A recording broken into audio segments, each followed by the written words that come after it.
Join us every weekday, Monday to Friday at 5 p.m. Nigerian time, as we share the hot takes and hot debates in the exciting world of football.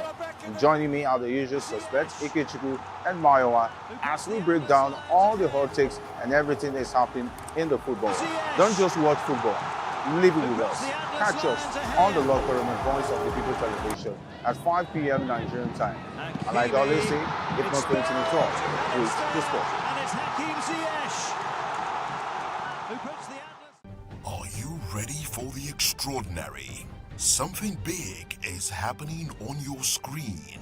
Introducing VOP TV. Now streaming on SLTV channel 264. From breaking news to captivating conversations, news analysis, giving you all sides to the story. We break in-depth discussions on the issues that matter, from politics to sports, entertainment, and lifestyle. VOP TV on SLTV channel 264. Join us as we redefine what television means to you. Voice of the People Television, VOP TV. Now you have more than a voice.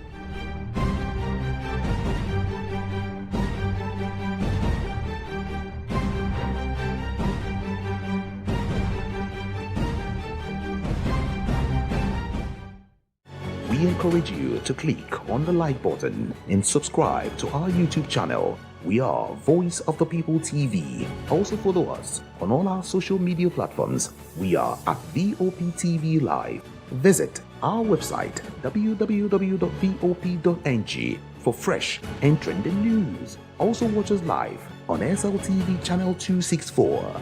VOP TV, Voice of the People Television.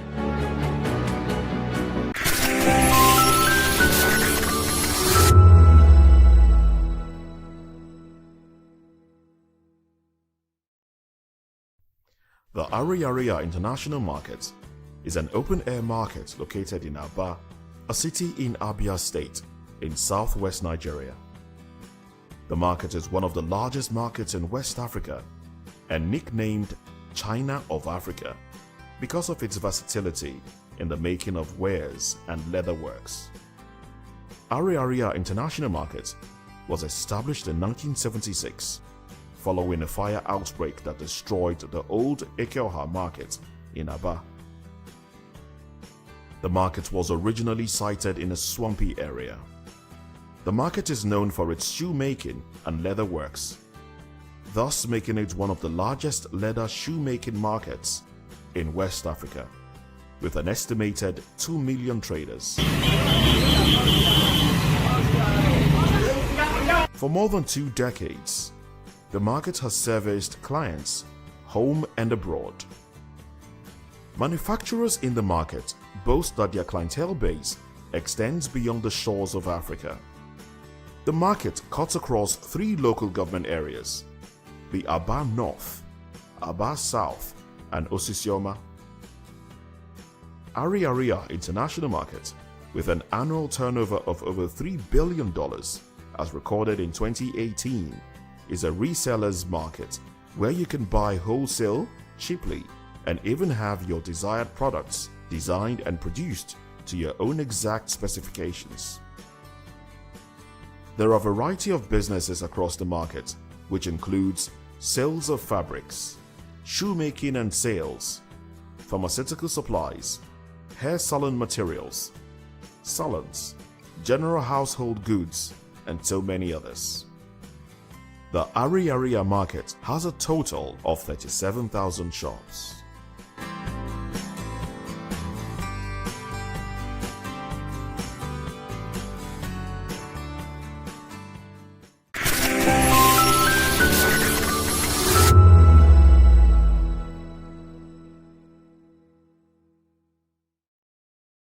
In a world where truth is the ultimate power and opinions scream the loudest, it's time to wade through the noise. Hunger no get tribe! Hunger no get religion! And scan the human interest and trending topics that matter. Stay tuned to The Issues, your plug to the stories making the buzz, from politics to science and technology, social justice, and more. Let's tackle the tough questions and expose the truth. The Issues on Voice of the People Television, Mondays to Fridays, 8 to 9 p.m. The Issues. Don't just react, understand. Behind every broken desk lies a broken promise. Education shapes the nations. But who is asking the right questions? Introducing Edu Dialogue, the show that goes beyond the surface, exposes the cracks, the corruption, and the silence in Nigeria's education system. Edu Dialogue, Saturdays, 3 p.m., only on VOP TV. We break the biggest stories, from missing funds to policy failures. We ask the tough questions and demand real answers. Edu Dialogue, this Saturday, 3 p.m. on Voice of the People Television. This is Health Check, your weekly guide to better living, smarter choices, and trusted answers. From everyday wellness to urgent health issues, we've got you covered. Health Check, only on Voice of the People Television, where your health has a voice.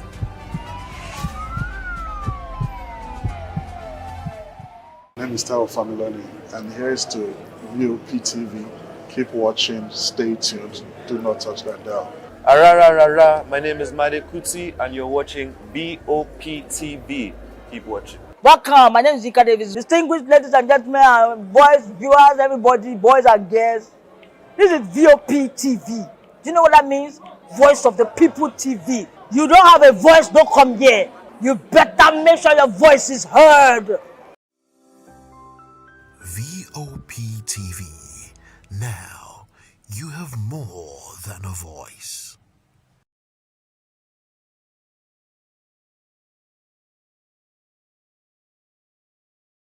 Don't forget, our voice matters the most. Let us come together and share our concerns.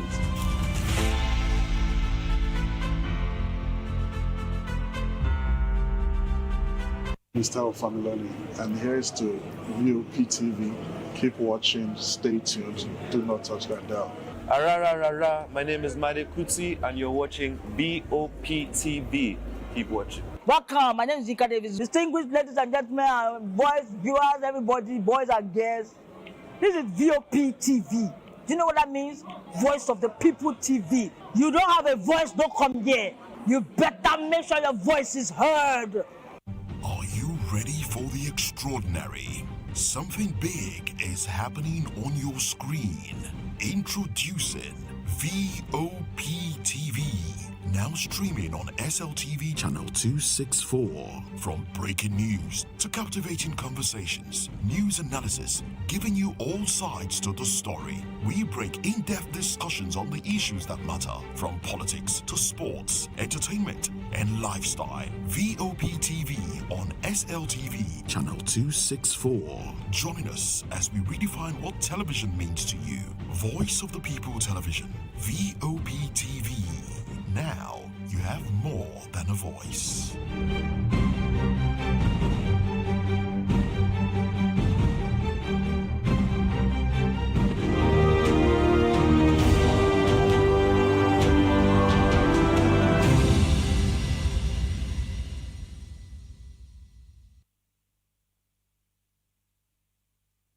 A very good evening to you and welcome to another exciting episode of the Issues on Voice of the People Television, and we bring you the most important and pressing issues shaping our nation today.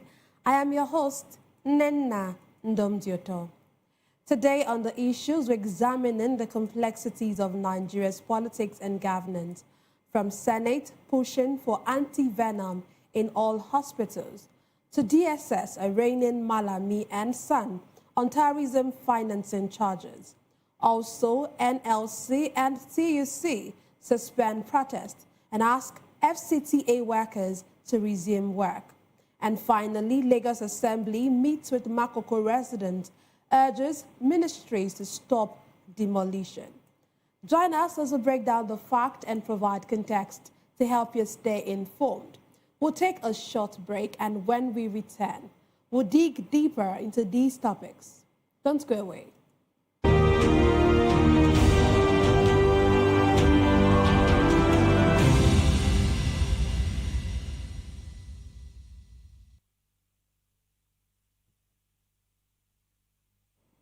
Glad to have you back. Let's dive straight into what we have today.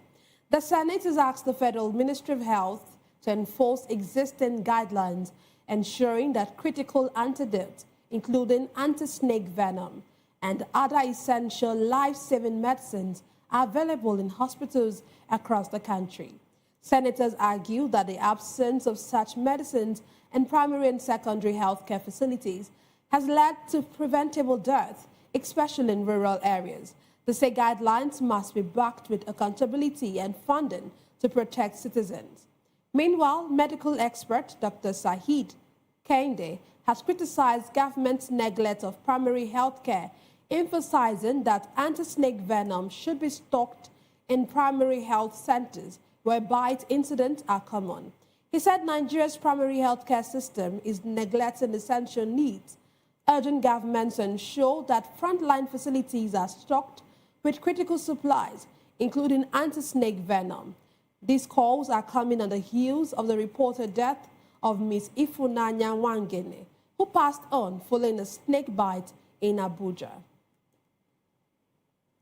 Today, I'm delighted to be joined by two esteemed guests here in the studio. We have Dr. Peter Anosike.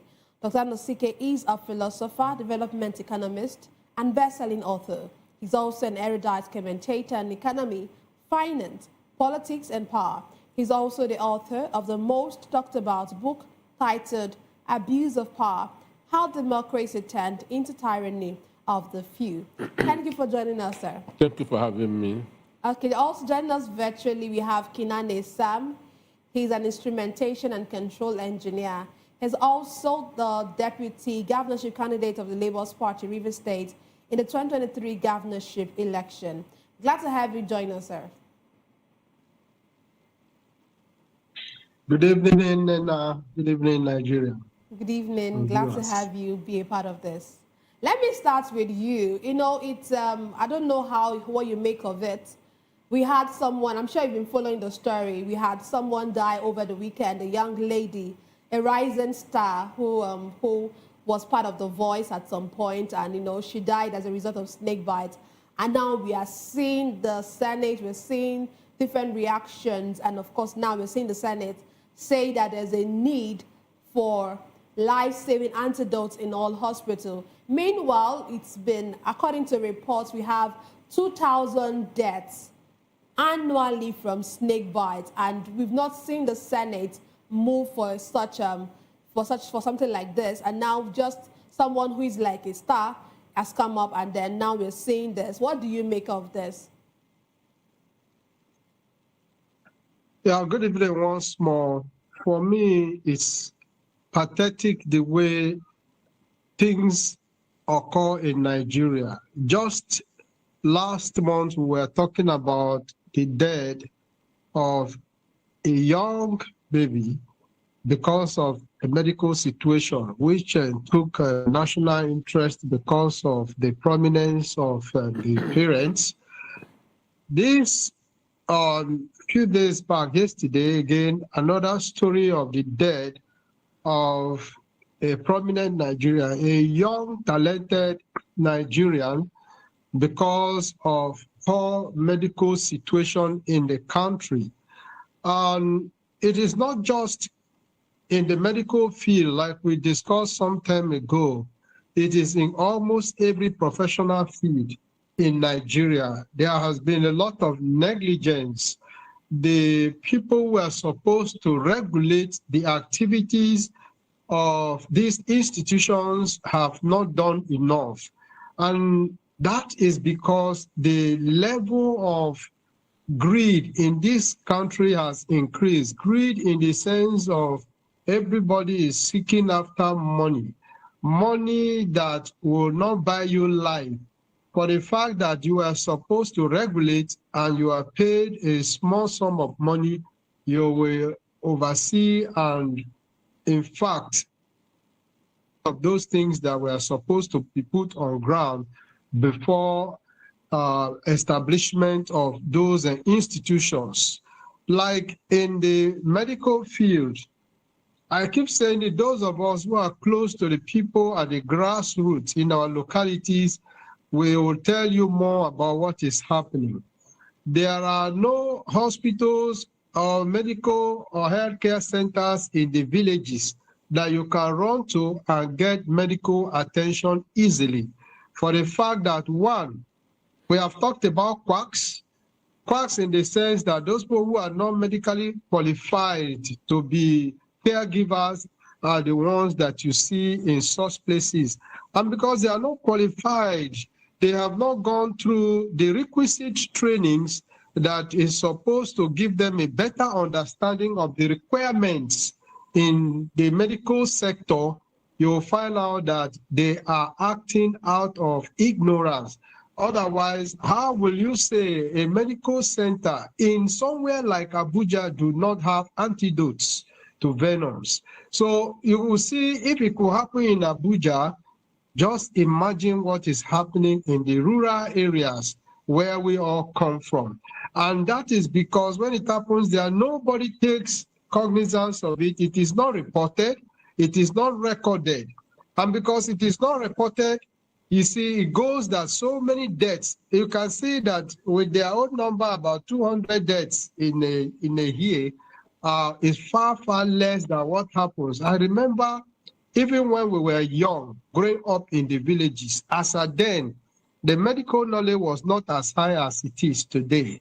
But those traditional medicine men in the villages, they have this antidote readily available within them that in a matter of minutes, once someone is bitten by snake or any of these dangerous insects, you will see they will administer that already prepared concoction for the person.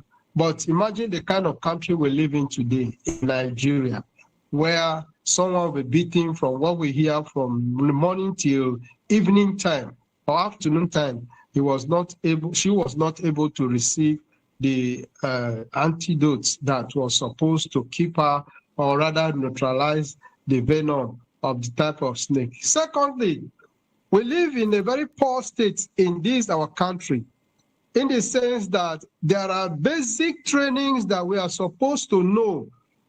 This is a matter of medical or snake bites. There are other basic emergency situations that we need to understand in this. In the primary school, supposed to be taught in the secondary school, and everybody is supposed to be aware that when you are bitten, for instance, by a snake, these are the things you have to do pending when to receive medical attention, so as not to allow this situation to the area where the venom was being impacted by the snake bite. But when people do not have these trainings, the national agency is supposed to carry out this training and ensure that the schools teach them in the schools, the teachers teach them in the school, the healthcare givers and all these primary healthcare organizations supports also teach, go into the villages, go into the streets and teach people that when you are bitten by either a snake, a scorpion or any other venomous insect, these are the kind of first aid you first of all apply to yourself. If you are conscious enough, or the people around you supports you with those first aids until you get medical attention. But those things are actually not practiced in this country. And that is why when she was beaten, she drove herself, or whichever way, got to the hospital. And even right there at the hospital where they were supposed to administer those first aids, without the anti-venom drugs, they are supposed to register, administer certain first aid, but those things are absent. You can see this is just snake. What about when flood will come, water? People are not given those kind of trainings, how you can be able to survive flood. And that has killed quite a lot of people. So the government needs to do a lot.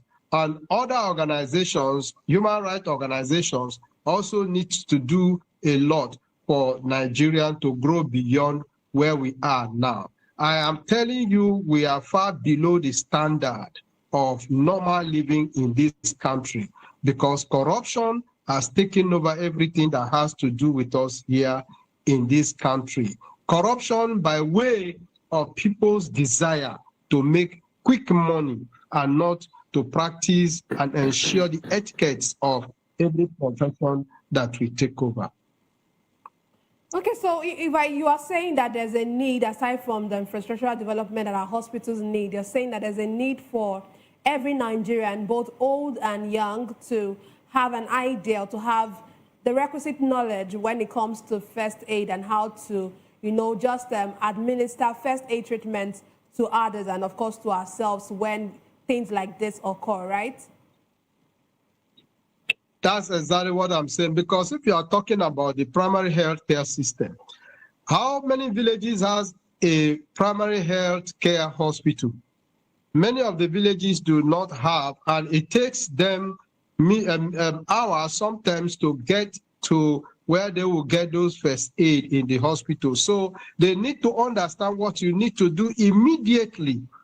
And that's where the training needs to come up, where people will be taught, in case of snake bite, you tie up this place, you cover up this place, you scrape up this place. Those were the kind of trainings that we were given in those days when we were growing up in the primary school. Those things are lacking now.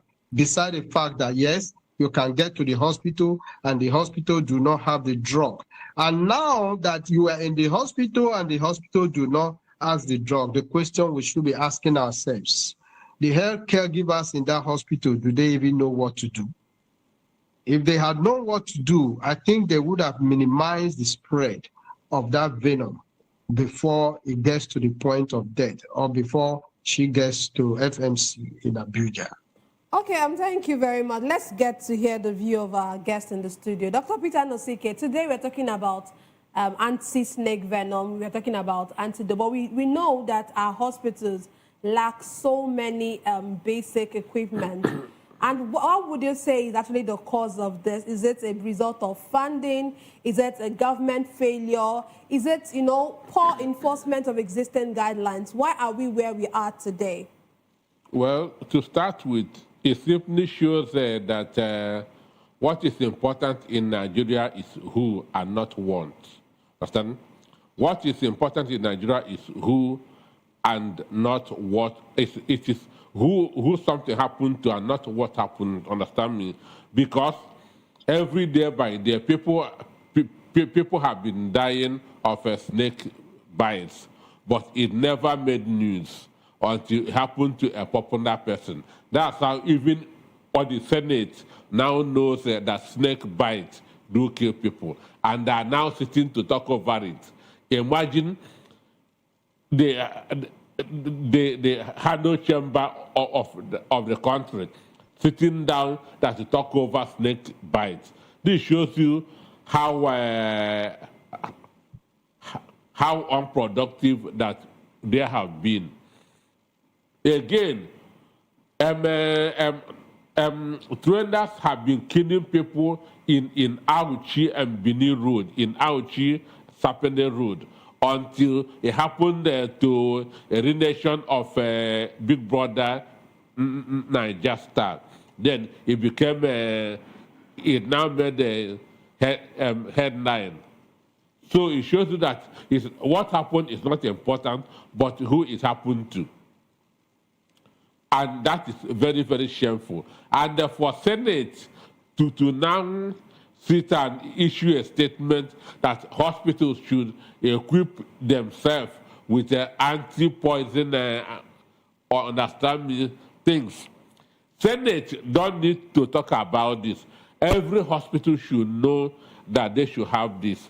And for me, what killed her was what? Negligence. Understand? What killed her? Because if the first hospital that she went to know the ABC of first aid. Understand me? Even what my friend in Port Harcourt was saying, we were taught that far back in secondary school. How to, that or the first treatment you should give to yourself if you are bitten by a scorpion, by a snake, any reptile at all. You were told just tie that's above that thing so that there will be no passage of this thing from that point up to the heart. Understand? So once that is done, the poison, the venom will not spread. So any hospital at all should know that. Any hospital at all should know that. Assuming I'm in Abuja, an FCT minister, I will withdraw the license of that hospital. Understand? Once the lady was able to get there within 30 minutes to an hour of when that happened, she's not supposed to have died. Understand me? So, Senate is just being reactionary instead of being proactive. Understand? Why can you wait for until something has happened before you come and begin to issue a press statement, begin to hold a meeting? So for me, it doesn't make meaning. It doesn't make sense. But I keep on saying it until a law is passed that will make it mandatory that our public office holders should be patronizing our public facilities, which is hospitals and schools. The poor funding, the negligence will continue. Because once a public officer knows that maybe a minister of education, his children are schooling abroad, so that ASU is on strike is none of his business. Understand me? That ASU is on strike is none of his business. But if his children are schooling here and ASU is on strike, his children go back to stay with him in the house. As he's coming out of the house, he's seeing them. As he's coming in, he's seeing them. He will make sure that the lecturers are well paid, that the educational institutions are well funded. That is the only way to get it right. Until when the Minister of Education knows that if he has headache or ear pain, he has nowhere to go than to Federal Medical Center Abuja. Understand? He will make sure that public health is well funded. Once that is not done, every other thing is story. Understand? So, what killed the lady is negligence of our medical facilities. Because it's only in a third world country that you will hear that snake beats somebody and the person dies. Now, to start with, those preventive measures should have been taught in the school. Because when I was going back to primary and secondary school, we had the first aid everywhere. And our HPE teachers, that should be what or they are called then, health and physical education teachers, come out and teach students how to use the first aid. And if the lady knew about that, I know there could be fear. Understand? And once something happens, fear would remove what you already knew. Just like when somebody is in a house and the fire is burning, he or she will not remember where the door is. And this is a house that they have been living for 10 years. It happens. But assuming that she has an idea of first aid, she will have at least tied there before trying to get to the hospital. Understand me? Okay, in all of this, we have actually not had the health ministry come out to say anything. What does this entire incident say about the effectiveness of the health ministry's regulatory role? One, America talk about government of kicking kicking cans. That's what the health ministry would do. They will begin that to look who that to push the problem to. Understand? They will not admit responsibility. And once you don't admit responsibility, you will not seek for solution. Understand me? You will not seek for solution. But if there's a law that binds all of us in this country, whatever happens, you must find solution in this country. This nonsense that is happening will not continue to happen. Okay, before we move on to our next conversation, Kinane, let me come to you. You know, who should be held accountable, in your own opinion, when hospitals lack basic life-saving medicines? Is it the federal government? Is it the state? Or would you say it's the hospital managers?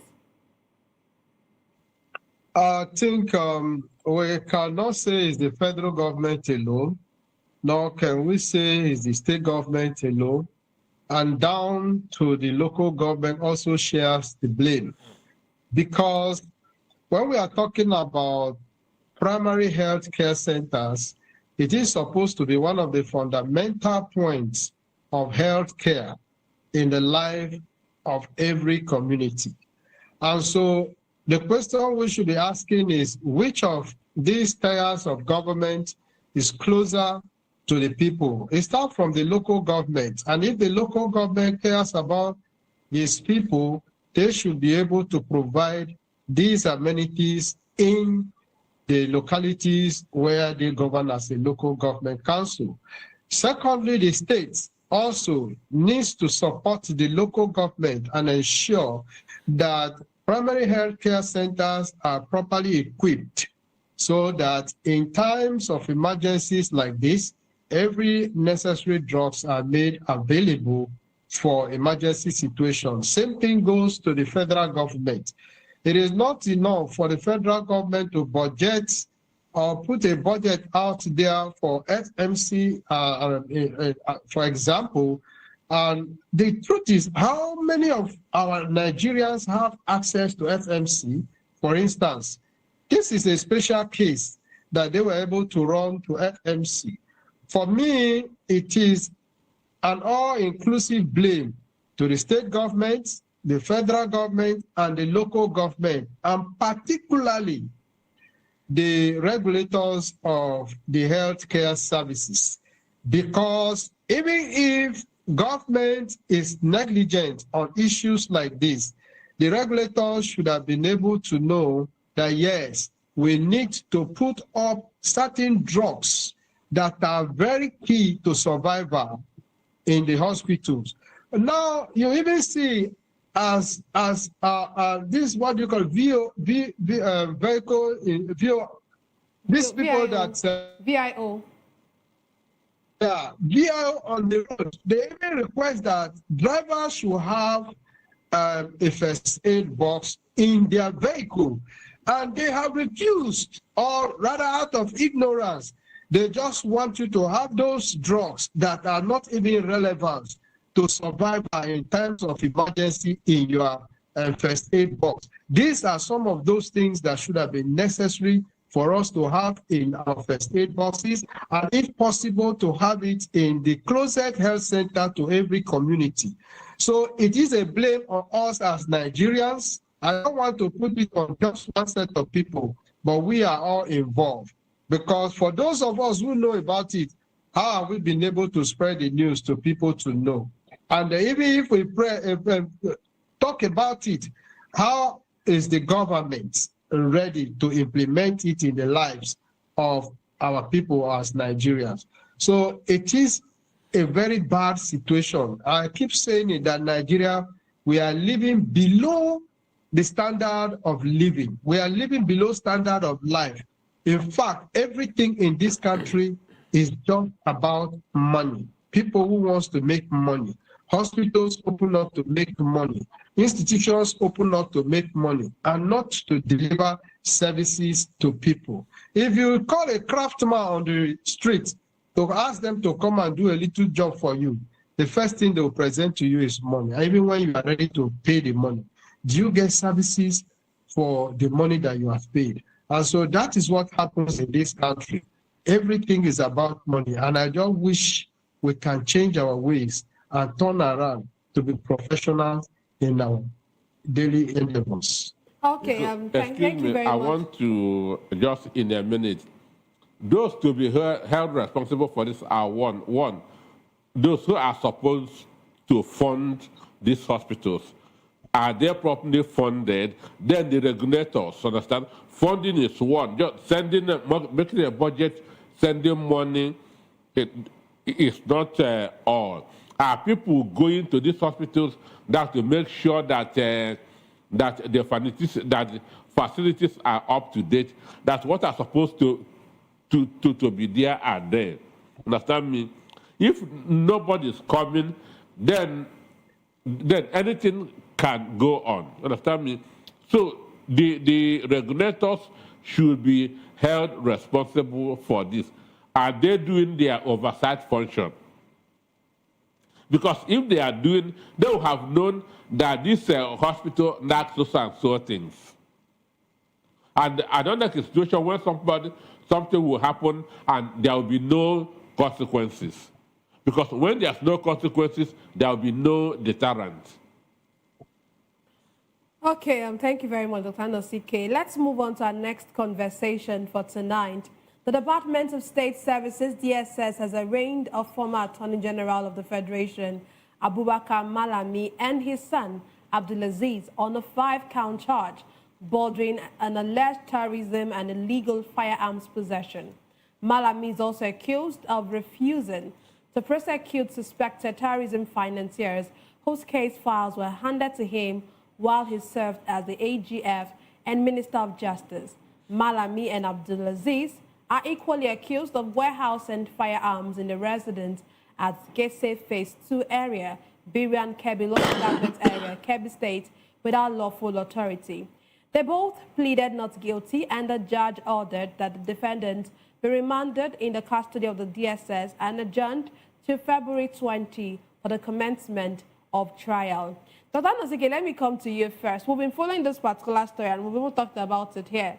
You know, there was the back and forth. At first, it was the EFCC. At first, Malami came out. He was giving updates on how he was in the EFCC custody and everything. And eventually, he said it is like there's a background, or there's a back end issue, or there's like something that happened between he and the EFCC chairman, and that's why the man is doing what he's doing. And then we saw how he went on bail, and then of course, no, he didn't go on bail. I think the bail was. He wasn't released. DSS came and took him, and now we are hearing this from the DSS. You know, what do you make of this entire situation? This firearms is a national security issue and not the issue of EFCC. Yes, I know. I'll just give you about how he has come from that end to this point. Yes. But for me, right from time, I have never believed all these people. I have never believed EFCC. I have never believed DSS. I've told you of our experience when I was in the Sun newspaper, when Nuhu Rebadu was the chairman of EFCC. Understand me? That time, Obasanjo and Orji Ozokando, the owner of Sun newspaper, were not in good terms. So they want to use Sun newspaper that is to incriminate Orji Ozokando. Nuhu Rebadu said that Kando is using Sun newspaper for money laundering, and that 7 billion naira was found in Sun newspaper account. At that time, we did not have up to 1 billion in our account. But he said that 7 billion was found in our account. So these guys, they can just make a mountain out of a molehill. Understand? And that's why when you go down to court, everything will begin to fall like a pack of cards. That's when court was caught. Understand me? Because right now, judges write their opinions outside of the court and come and deliver it as a judgment. So for me, it is still an allegation, and they are still innocent until proven otherwise. Okay, so are you saying that, though I know that you said they are still innocent until proven otherwise, but are you saying that you don't believe that any of these actually happened, all of these allegations, and none of this, that there might not be any truth in any of this? I'm talking from my personal experience. Okay. I say until they are proven guilty in a very transparent manner, understand?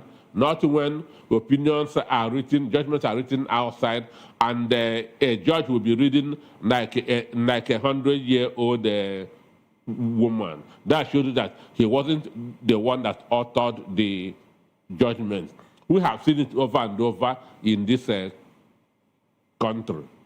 Okay, let me come to you, Kinane. Let me get to hear from you what you think about this development and all of these allegations on our former Attorney General of the Federation, Abubakar Malami. Do you think, like Dr. Anosike is saying, that you feel it's that he's been politically that there's no, I say it's allegation until found guilty. An allegation until found guilty. Is that what you think as well? Well, the reality of it is that it remains an allegation. We've had several allegations, and we've had also several denials of allegations, which turn out otherwise. So what we want to see is justice. What do I mean by we want to see justice? Malami is facing it today, but I'm sure it is not only Malami that is involved in this arms deal. There are so many of them that are involved. In the times of Malami, I've said it here before, he enjoyed it when he was prosecuting an innocent man and pushing an innocent man into prison. What goes around comes around, and it is now his own turn, whether there will be judgment or there will not be judgment. We want to see judgment, and not just for Malami here, also other supporters of terrorism. Malami is just a person, and we are sure that there are quite a dozen of them out there from the north who has been supporting terrorism, who also have these arms in their residences. Now, I remember sometime in my state where we were made to understand that some lorry loads of guns were seized in this country, in Nigeria here. Some containers were also seized or found in the Port Harcourt seaport. Now, after that, we did not hear any information about those ammunition, those guns.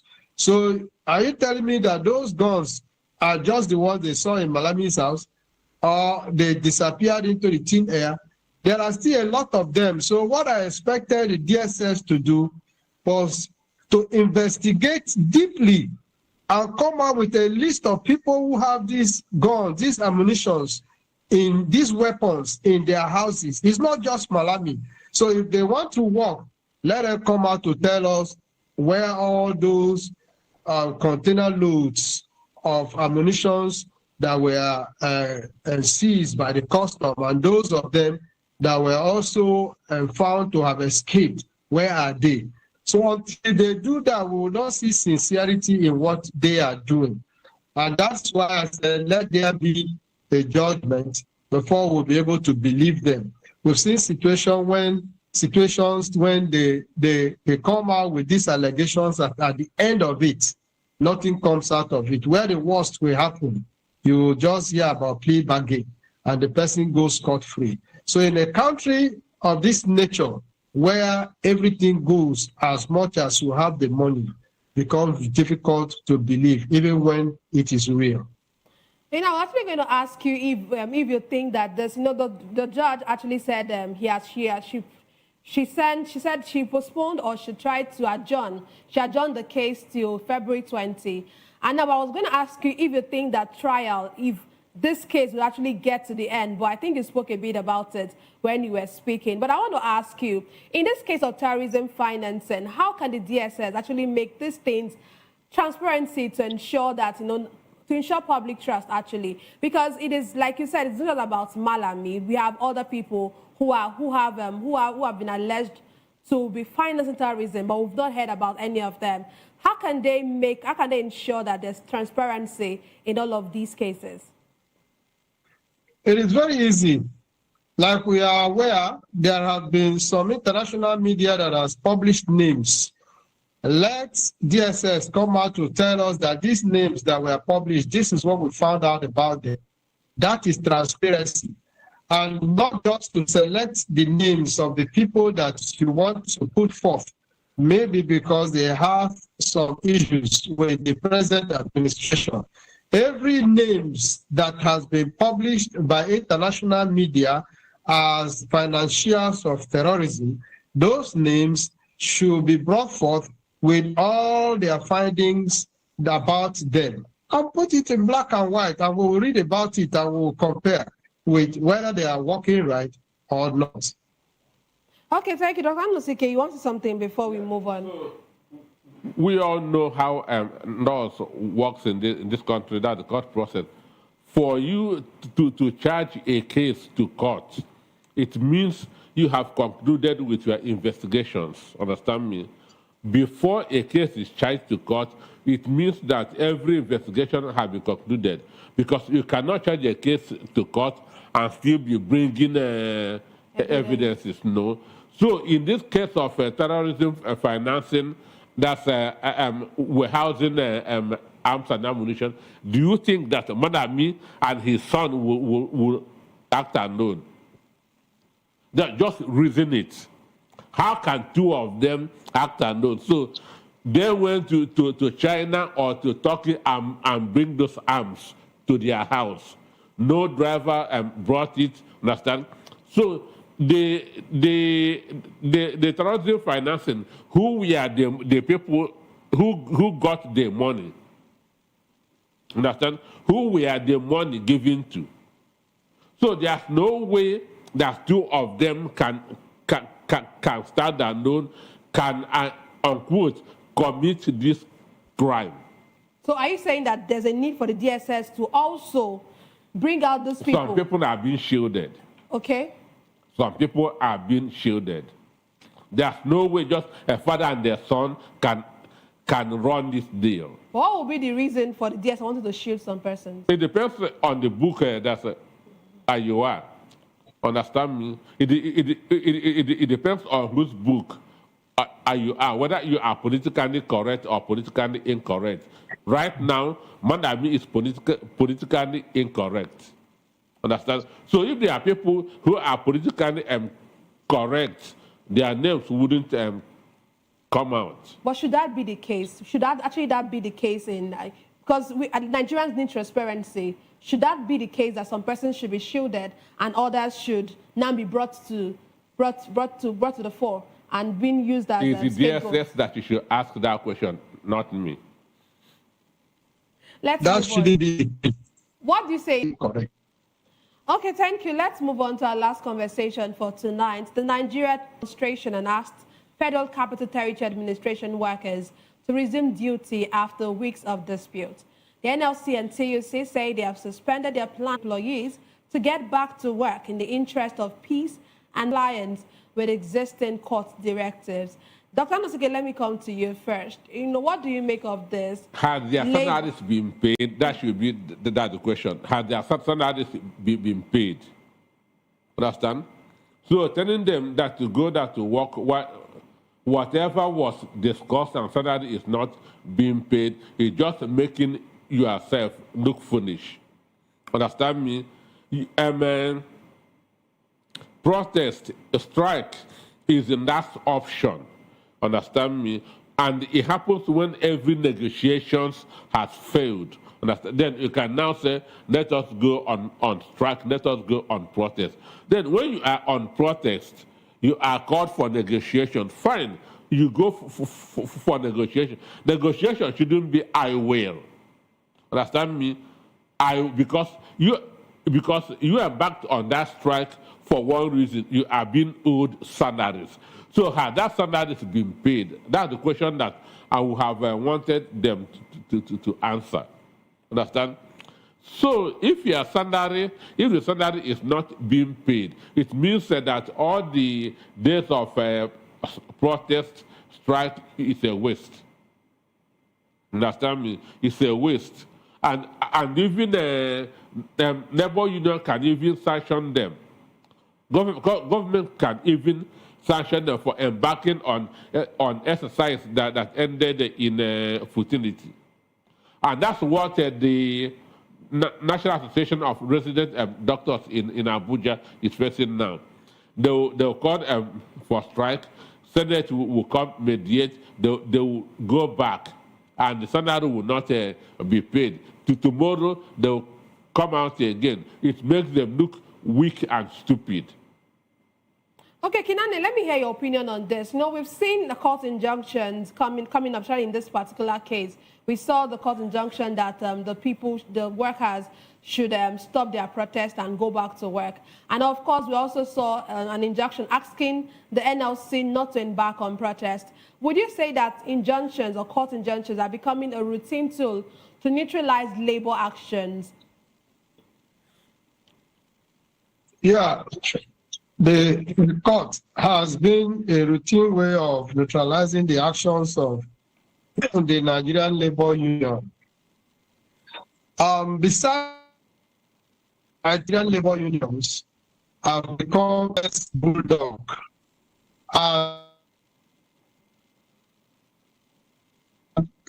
For strikes, and will never see the outcome of those strikes. For them to have gone on strike, there was a grievance, and that grievance has not been resolved. And then you are calling off the strike. In the days of Kokori, when people on the Nigerian Labour Congress go on strike, or rather announce that they want to go on strike, the government used to shake. But nowadays, when they go on strike, be rest assured, or make announcement of strike, be rest assured as well that what they are waiting for is a negotiation for the officers of the Nigerian Labour Union. So it's, to us, to most of us, it's not worth it. It's not worth for it for the Nigerian workers to even go on strike, because at the end of the day, it is what government wants to do that the government will do. It may shock you that some of these court injunctions are even initiated by members of the Nigerian Labour Congress after they have been settled, so that it will appear as if, yes, they wanted to do something. And so, because the court has stopped them, they cannot continue the strike. But in the days of Kokori, like I said, and even this Adam Oshomole that we know about today, if they mention strike, the government shakes. And be rest assured, no court can stop them, because even the court is a member of the Nigerian Labour Congress. So why will you stop your members from taking part in a strike that will affect you tomorrow?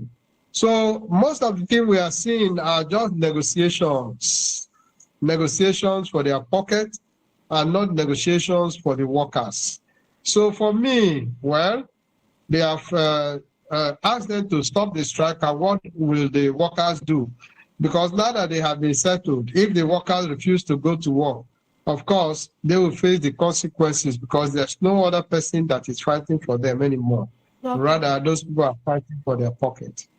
Okay, thank you very much. This is actually where we get to draw the curtains on the issues tonight. Thank you, Kinane Sam, for being a part of the issues tonight. And thank you. Yes, sir. Thank you very much, Dr. Anosike, for being a part of the issues. Yeah, thank you for having me. Yes, sir. That's all we have for today's episode of the issues. We explore the challenges facing Nigeria and its electoral governance. Thank you for joining us. Don't forget to tune in next time for more in-depth analysis and discussion. Follow us on social media to stay up to date on the latest news and insight. Until next time, stay informed. Remember that the views and opinions expressed by our analysts are solely their own, like that of VOP Media. I am Nnenna Ndomdioto. This has been the issues on Voice of the People Television, where the future faces forward. Please don't forget to stay tuned for Hashtag with Vivian by 8 p.m. Don't go away.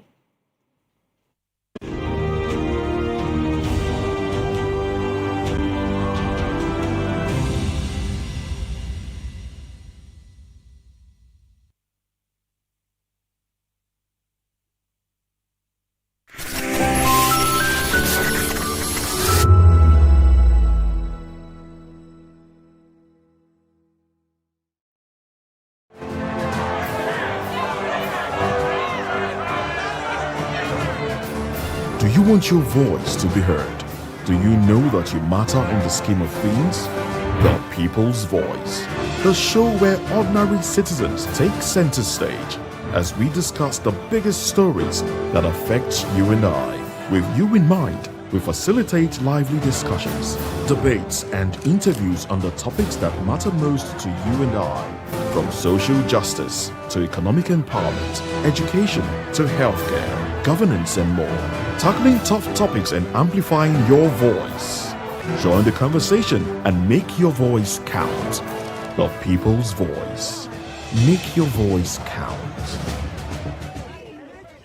Welcome to the locker room, the home of football talk that matters. I am Jerry Arraigns.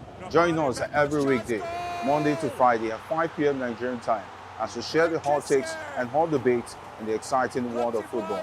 And joining me are the usual suspects, Ikechukwu and Mayowa, as we break down all the hot takes and everything that's happening in the football.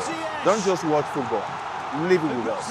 Catch us on the locker room and Voice of the People television at 5 p.m. Nigerian time. And like I always say, if not 20 minutes off, please discuss. Behind every broken desk lies a broken promise. Education shapes the nations. But who is asking the right questions? Introducing Edu Dialogue, the show that goes beyond the surface, exposes the cracks, the corruption, and the silence in Nigeria's education system. Edu Dialogue, Saturdays, 3 p.m., only on VOP TV. We break the biggest stories, from missing funds to policy failures. We ask the tough questions and demand real answers. Edu Dialogue, this Saturday, 3 p.m. on Voice of the People television. Are you ready for the extraordinary? Something big is happening on your screen. Introducing VOP TV. Now streaming on SLTV channel 264. From breaking news to captivating conversations, news analysis, giving you